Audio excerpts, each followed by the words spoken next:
Welcome to Rome's Rebellion. I'm your host, Rome. I wanted to touch on this subject on texting the church. I don't hear too much of this, especially from independent media, and I really thought I would, but I don't for some reason. But the church have too much power in our political world, and I really think it's about time for us to text the church. See, I know the argument that you're going to put up is that we already have laws against the church and the state. We have a wall up against the church and the state, but that's not true because the church have jumped that wall faster than Mexicans trying to escape war. They tell people who to vote for, they tell people how to vote, and they have not only that they have big influence over them, they have enough influence to make them give away their whole check, their whole stimulus package. You don't think that the church or your pastor, your priest, whatever, having a hand on your heart, having a hand on your feelings is not going to have some type of mind control over you?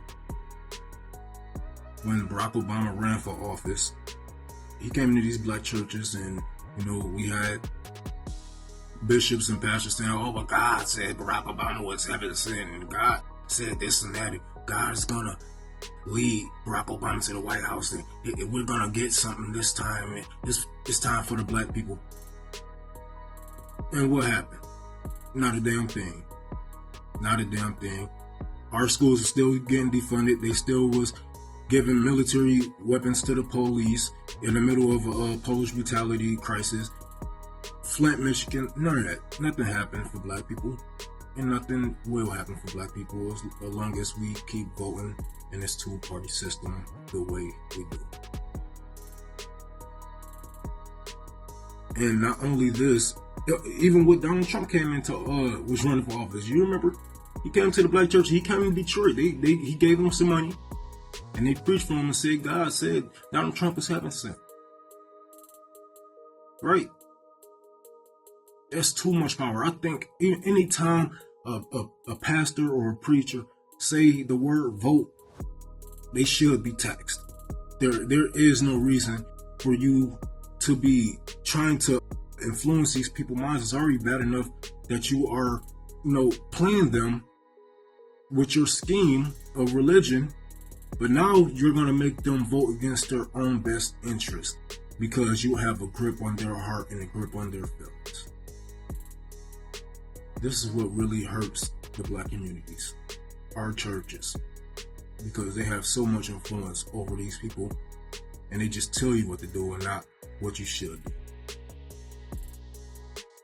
There was a study going on. I think what was going to get like $400 billion a year from just taxing churches, and I guarantee, if we tax churches today, over 1 million of them are going to shut down instantly because it's not about the word of God. It's about lining their pockets with your money. That's what it's about.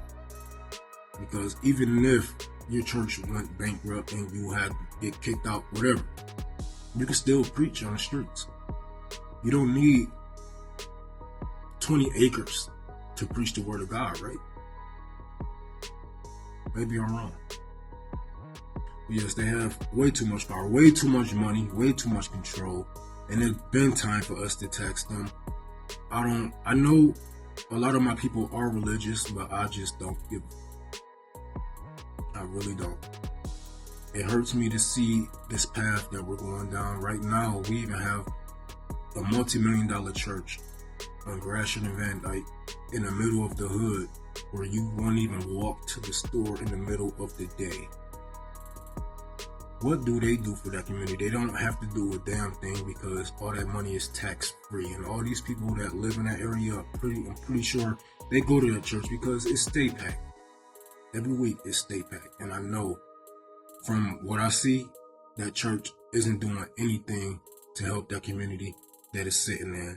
It's right next to an abandoned building. And that abandoned building is right next to a burnt down house. And that burnt down house is right next to a field.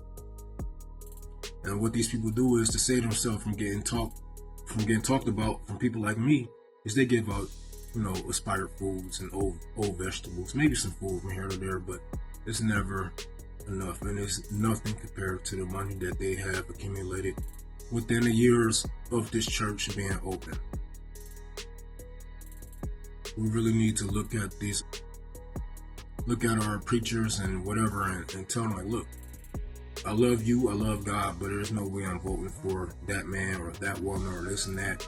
You need to watch who you put around you and watch your company, because if you was really a person of God, you would not be vouching for this evil person right now.